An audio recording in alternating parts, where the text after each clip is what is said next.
This is a current trans briefcase on Her Majesty the Queen versus Stewart and Foster. The case citation is Her Majesty the Queen versus Stewart and Foster, 2016, ONSC 7952. On September 9, 2014, the police found Victor Michael Stewart and Sabrina Christine Foster possessing illegal substances. They had cocaine, which they were accused of trafficking. Cocaine is considered legal under Section 5.2 of the Controlled Drugs and Substances Act. Additionally, they were further accused of possessing 30 grams or less of cannabis and 5 tablets of ecstasy, both contrary to Section 4.1 of the said Act.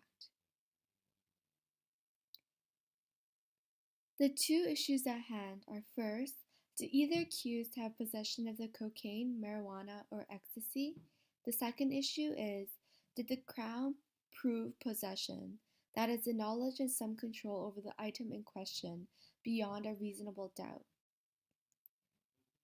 On December 15, 2016, the judge acquitted both on all accounts.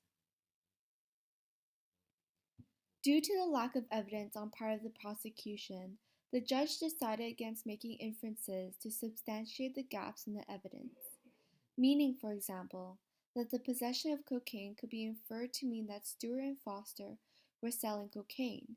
However, there was no concrete evidence, like eyewitnesses, to prove that they were.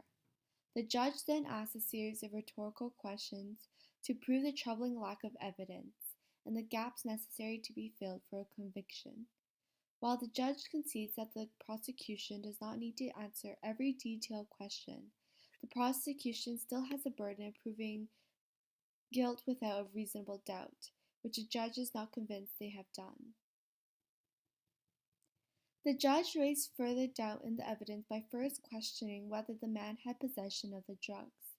He says that it is reasonable to infer that Mr. Stewart was an infrequent visitor to the building and just happened to be there, and thus would not have possession of the drugs.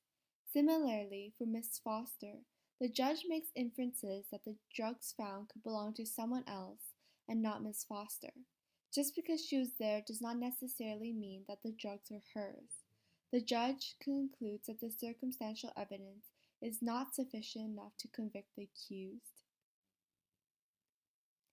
The judge was correct in that much of the logic linking the evidence together was speculation on part of the prosecution. If there is no concrete evidence, and much of it circumstantial, then it may be by chance that the accused are convicted.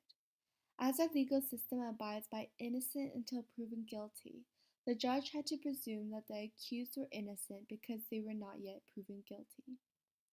While this case in itself is insignificant, as there are many similar to this that deal with illegal substances, this case demonstrates how one judge handled this issue.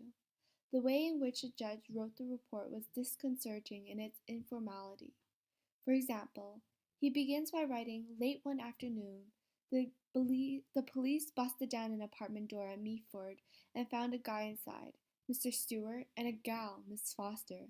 A bunch of bad stuff was found inside too, drugs, as if he is narrating an open scene for a movie. While this is not necessarily an impediment on his decision-making, it does suggest some callousness or lack of appreciation for the gravity of this case. The judge's logic in arriving at a decision seemed sound, however, his light-hearted approach is important to note. Do you think that circumstantial evidence is ever enough to convict an accused?